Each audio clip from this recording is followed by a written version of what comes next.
Right, I'm just going to carry on from where I left off. It's how to handle objections. Very important lecture that we're getting now, instruction. My next question to Charlie is, someone tells you they want to think about it. Is that a good question? Okay, Charlie? Okay, if somebody says they want to think about it, you should actually be glad. It means they want to get more detail. Maybe there's something they don't understand.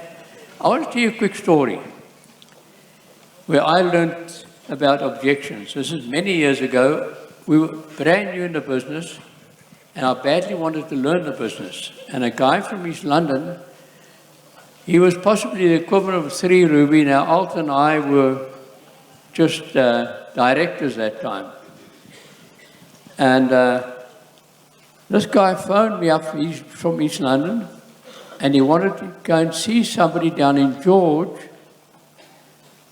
who he'd sent to the meeting down there, okay?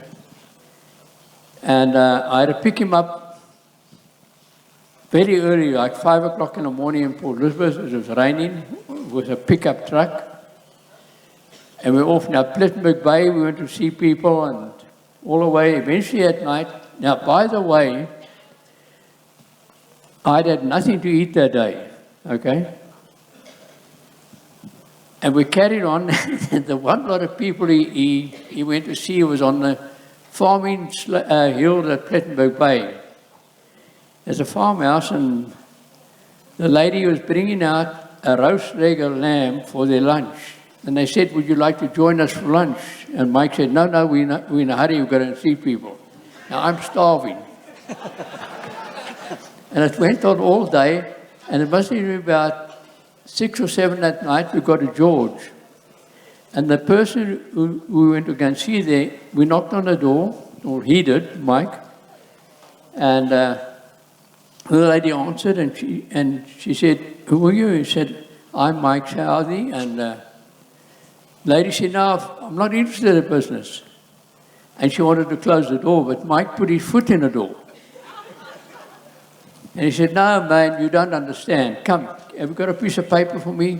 And we sat around a table, and he went through the presentation again. Brilliant shot. At the end of that, we walked out there with a check for 1,900 Rand. Wow. Now, she was not interested. You see, you can just ignore it and say, maybe, hey, you don't understand, or whatever. Let me explain it to you again. A lot of times people don't understand. I've got another way, and I still use it today. I'm not that deaf anymore, but I was very deaf this side. My ears are good today. But today I still act deaf. Okay? Somebody said, didn't you? They said, no. I don't listen. I don't hear a no. See, one's got to look at you're not oversensitive. And another thing that we used to do is agree and outweigh. If somebody says, like, my wife won't, I saw one of the things you had. Yes. My spouse will not be interested. Your spouse will not be interested in this. Will not be interested in that or whatever. Then what I'll do, I'll take a couple of examples which I know, and I'll say, that's no problem. You know, I have a lot of people who spouse is not interested in the business, and I'll actually mention some names. And I think Krishna Dolman was one name. I don't know how uninterested Llewellyn was at the time, but whatever. And Krishna built the business, and Llewellyn's flat out involved with her in the business. You see, so initially, the spouse might not be interested. You must work with that person and help them become successful, because I've seen many cases like that. When the money starts coming into the house, the one who was not interested becomes actually a serious partner. And a lot of times they almost take over. So I think we've got to be not too sensitive about these objections. You understand? People object, and we weren't interested, right? When the guy phoned me, he said, would you like to look at a way to make a lot of money? So I said, yes. He said, well, I want you and your wife to come to Port Elizabeth the next evening. It's 80 kilometres. And I said, what's it about? He said, I'm not going to tell you. So I said, if you don't tell me, I'm not going to go. So he said, fine, if you want to die broke, stay at home. Now, he handled me right. And I said, no, we'll go, because I didn't want to die broke. So obviously, all depends on your posture at that time, your believability in yourself and all. You'll get excuses forever, in my opinion. Okay, what was the other one? The other one is, I'm far too busy. I'm too busy. If somebody says they're too busy, say that's exactly what we're looking for. I'm looking for busy people. Busy people are good. No. Busy people are good people, busy doing something until they find something busier to do. Now, I'll tell you a story about Alta and I worked for the agricultural machinery business, a company, and I'd fixed up, whenever I had money, two little tractors that I bought to scrap, and then I started working out for farmers at night with those who didn't have the machines, right? And eventually it was bought hay binds, everything on hire purchase with a bank. But anyhow, I'd get home from work, and then I'd go and bail Lucerne for people, and you can ask also some nights at 10 o'clock, 11 o'clock, 12 o'clock, I get home. Some nights, because Lucerne, you had to wait for the moisture in the land before you could bail it, and it'd go 1, 2 o'clock in the morning. And then you go home, next morning you go to work again. We were busy, going nowhere. You know, busy staying broke. You understand? So I always said, I'm looking for busy people are good. Believe me, somebody who's busy, I love. They better, and then check if they're dreamers, you know, say, hey, great, now what are you busy doing? Just tell me. That could be another one. They say, oh no, do this and that and other. Then I might have brought in my story to identify. I said, I was so busy, and I seriously was busy, okay? The next question is, I'm not a business person. I think that question was answered here today if you were listening. Somebody mentioned, how do you get your wife or your husband who don't talk to people? Who was that? Oh, yes. I heard it here today. Okay? I think nearly. You know, most people, Alta, I tell you saying, is possibly the one person that I could relate to. Alta was not a salesperson. She was not, if somebody came to visit, Alta would sit there and they'd have to ask her a question. She would not, of her own accord, come to it, right? She was very withdrawn. And look at her today, the confidence. You see, so it's not bad if people are not people. You understand? What I would try and do with somebody like that, you've heard it all the time, yeah. Try and find out a hot button. What would make him do it? You understand? By listening to them, asking questions. Now, if they had children, say, tell me, what are your goals or your dreams with your children one day? Is there anything educational, anything like this? And as soon as you heard that, you can build around it. You see, now you've got to find out what the need is and then start handling the need. You know, you can get so complicated with this thing, but you've got to start thinking. And you can't, what we're saying here, you need to work out your own story. And sometimes just relax with people. Don't, if they say, is it this, is it that? Say, and if you thought it was, say, look, I agree with you. I also thought it was a pyramid, or I thought it was this, or I thought it was a get-rich-quick scheme, whatever the objection was. And you agree with them first, you don't disagree, right? And then you come in and say, you know, but since being involved, I found that there's a caring business, there's the company's integrity. You can talk about a lot of things that you've heard this weekend. So never ever, the worst thing you could ever do when you get an objection is disagree. You've got to get onto their side by agreeing, you see?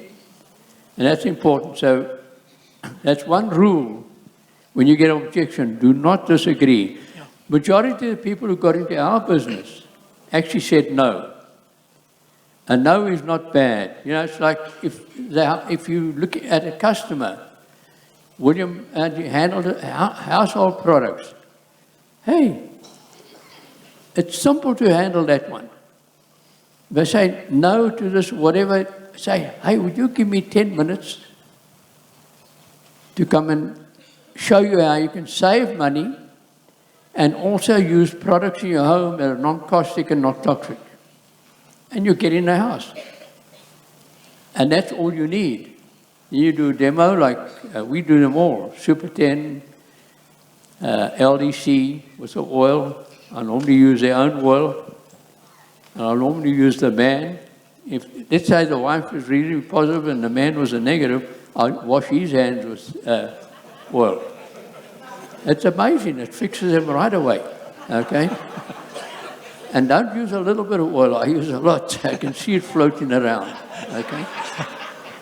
So you can do a lot of things. Now, Alta today is incredible. You know, she would never have spoken to anyone. She's spoken to thousands of people before, right? But initially, it was not the case. So if somebody's got those kind of challenges, hey, just agree, outweigh, and maybe mention an example of you know somebody. Folks, I was dead scared of inviting people. Yes, sure, I was in agricultural machinery business. I was calling on people, but those people would have already called in, so it wasn't a cold contacting, you understand? So they said, just invite people, you know? And I got on the phone with somebody, and I asked them, would you like to look at a way to make a lot of money the way I was invited? And the guy would say, is that Golden Products?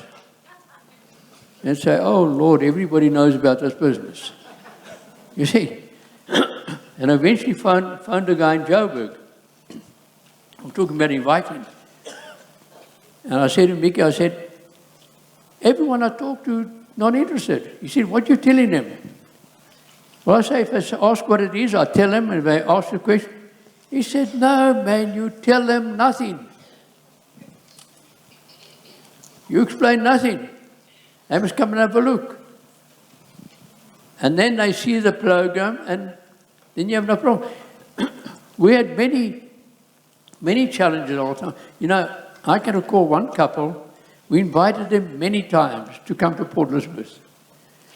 And they just turned us down, and they wouldn't come, wouldn't pitch. And the one time I phoned them, I said, look, we're going to come by your place and pick you up. Now, they must probably live 30 or 40 kilometers from where Alta and I were. We had at that time, our personal pickup was a Chevy El Camino, so they had a bench seat. And went to their farm. There's a big guy and his wife, and Alta and I, all four of us on the front seat of that pickup. Right? I took them to the meeting, and somebody else did the meeting. They didn't join. I don't think we even sold them products. But that's when we were still learning. You understand? So you must decide, find out from people why they'd want to do something. And I think once you know that, it's simple. You're not going to win everybody out there. You've heard it yet this weekend. 80% of the people out there are not going to join your business, but they will buy products. 20% will join and build. And I think I'm going to be talking about that a bit later on, right? Right. So I don't want to... No, that's fine. We've covered all the bases. The last one is, I'm not a salesperson, but I think you handled that. Yeah. That's it, Charlie. Well, I think none of us, if I... Wait. We lost the first one because the recording and the power supply. Can you just do the first one again for the recording, please? Sure. Just we're going to go for the first one because it hadn't been recorded. So Charlie's just going to run through if someone says, is this a pyramid scheme? Just so that we can get recorded. That one to me is a simple thing, you know, simple question to answer. But you need to first understand what a pyramid scheme is. And if you get that book, I've used it umpteen times. It's Own Your Life. Even if you don't buy the book, if somebody just photocopy that front page, you can ask Jeanette, maybe she got it, she can email it to your upline. You're going to email to everybody here, you understand? Check with your upline world team member, ask him you'd like a copy, and we can send it out if you have a problem with, is it a pyramid? Because really, a pyramid, folks, they have them in Egypt, I don't know if you know. Okay.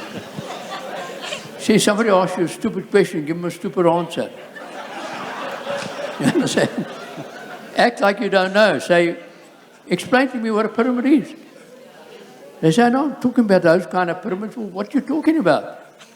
Here's a piece of paper, show me.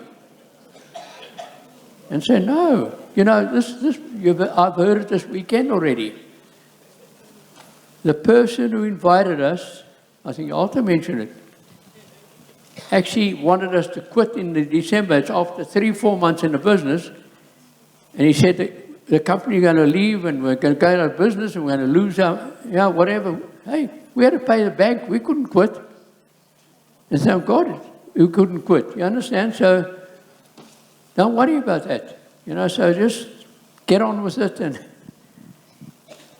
and do the thing. I think what you've got to do, and you'll get these stupid questions when you don't look apart.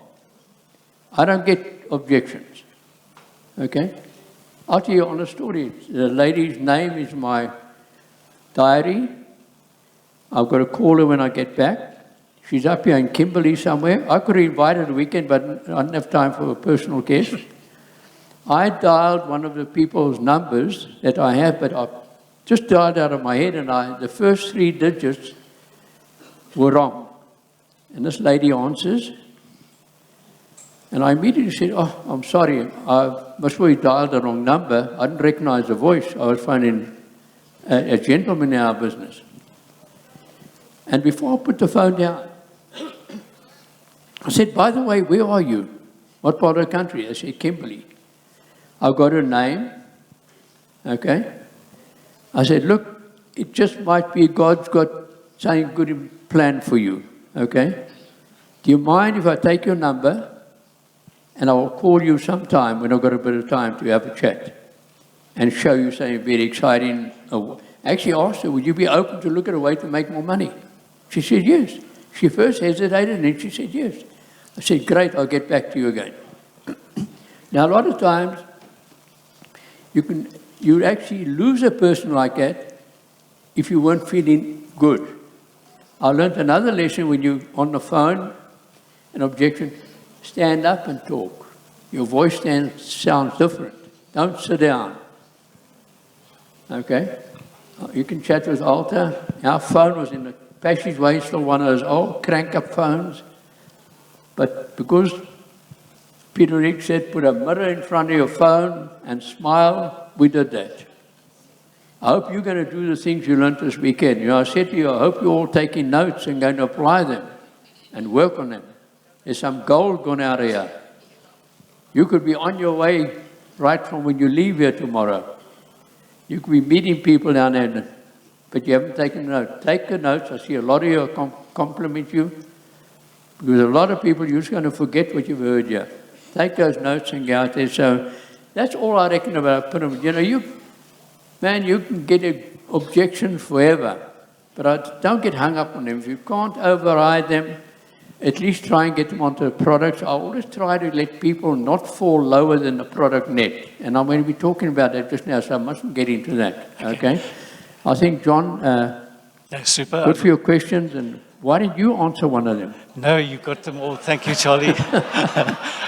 Just want to thank Charlie for his time. It's, speaking from the heart, and I think that we covered a lot of ground there. So let's give Charlie Bolton a 5-diamond director. Thank John for putting it together. Thank you.